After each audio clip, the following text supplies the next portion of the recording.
Salut tout le monde, c'est le Point F1 et on se retrouve pour une nouvelle vidéo et aujourd'hui on va parler du départ de Günther Steiner de chez Haas. Alors, on fait le point ?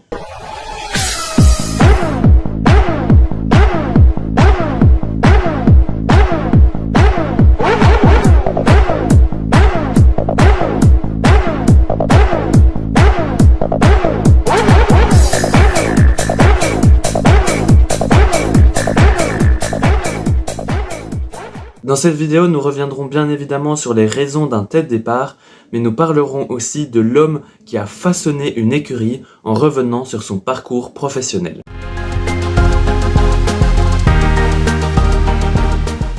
Je vais vous avouer que quand j'ai appris que le contrat de Günther Steiner n'était pas prolongé, j'ai cru que c'était une blague. Autant vous dire que j'ai été très surpris.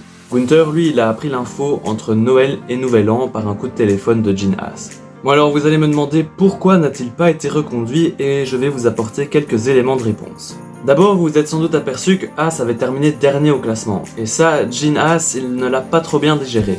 Il a déclaré « Il était clair que nous devions améliorer nos performances sur la piste. En nommant Ohio Komatsu en tant que team principal, nous avons fondamentalement l'ingénierie au cœur de notre gestion. » Entendez bien par là que Gene Haas a dépensé des millions dans son écurie et qu'il n'en a pas vu les résultats en piste.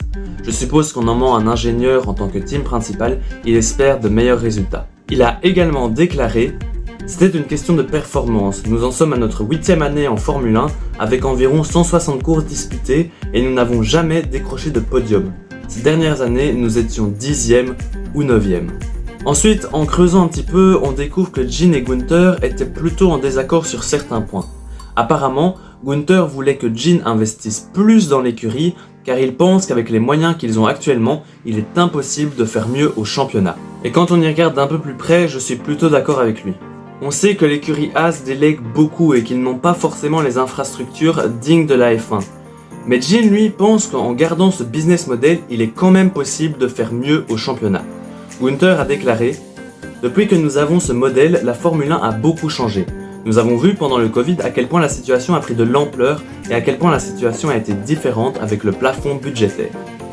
Je ferai une vidéo prochainement vous expliquant les différents problèmes rencontrés par l'écurie Haas où l'on parlera de tout ça plus en détail.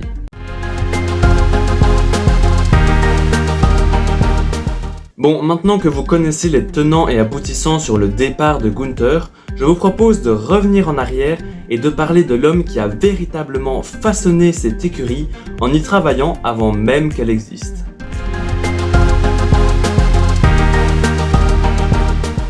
Günther Steiner est né à Merano en Italie en 1965. Il suivra des études d'ingénieur mais ne les terminera pas. Après avoir fait son service militaire, il partira vivre chez nous, en Belgique, où il deviendra mécano dans une équipe de rallye engagée en WRC. Petite anecdote, cette écurie était basée à Zaventem, juste à côté du centre européen de Haas Automation. C'est donc en rallye que notre cher Günther se fera une place en sport automobile et en 98, il deviendra directeur de l'ingénierie chez Ford. Début 2000, il sera en charge de deux légendes de la discipline que sont Colin McRae et Carlos Sainz. Carlos Sainz senior du coup.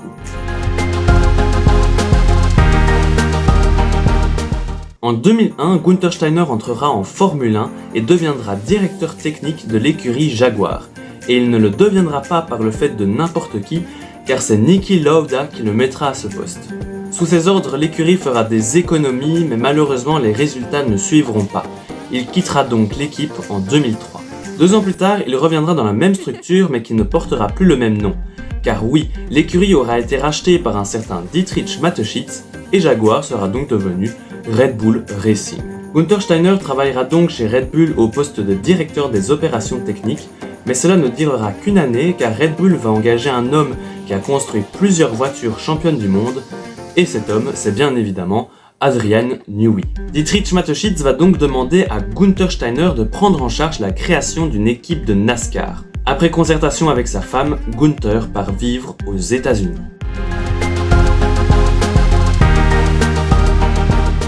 Günther ne restera pas longtemps avec Red Bull et partira vite sur un autre projet. Contacté par Ken Anderson et Peter Windsor en 2009, Günther va les aider pour lancer leur projet de créer une écurie américaine en Formule 1. Malheureusement, faute de moyens, cette écurie ne verra jamais le jour. Mais Gunther sait maintenant que c'est possible et il va contacter un certain Gene Haas pour lui parler de son projet. Après les échecs de Caterham, HRT et Manor, l'écurie Haas va mettre en place une autre stratégie pour aller plus loin dans le temps. Cette stratégie, encore utilisée aujourd'hui mais du coup critiquée par Gunther Steiner, consiste à acheter le plus de pièces possible ailleurs afin de ne se concentrer que sur les évolutions. C'est ainsi qu'en 2014, le projet Haas sera retenu par la FIA pour la saison 2016.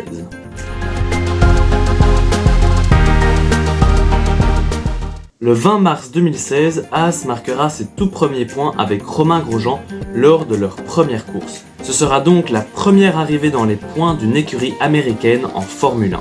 En 2018, Haas réalisera le meilleur résultat de son histoire en terminant 5e au constructeur. Après ça, vous connaissez l'histoire, Haas va décliner chaque saison jusqu'à atteindre le point le plus bas en 2021 où ils n'inscriront pas un seul point. En 2022, il y aura un regain d'espoir avant de retrouver les bas-fonds du classement en 2023. On se souviendra de Gunther comme quelqu'un avec beaucoup de franc-parler et qui était l'une des personnalités préférées par les fans dans le paddock. C'est également quelqu'un capable de prendre des décisions importantes comme en 2020 où il a viré ses 2 pilotes. Mais surtout, c'est l'homme qui a initié l'un des projets les plus ambitieux du siècle en Formule 1, créer une écurie américaine. Qui sait, un jour peut-être, on le reverra dans le paddock. Voilà, c'est la fin de cette vidéo, j'espère qu'elle vous aura plu. Si c'est le cas, abonnez-vous, lâchez un pouce bleu, vous avez l'Insta et Twitch dans la description et ici en haut à gauche, n'hésitez surtout pas à aller y faire un tour. Nous, on se retrouve très bientôt pour de nouvelles vidéos. À la prochaine, au revoir.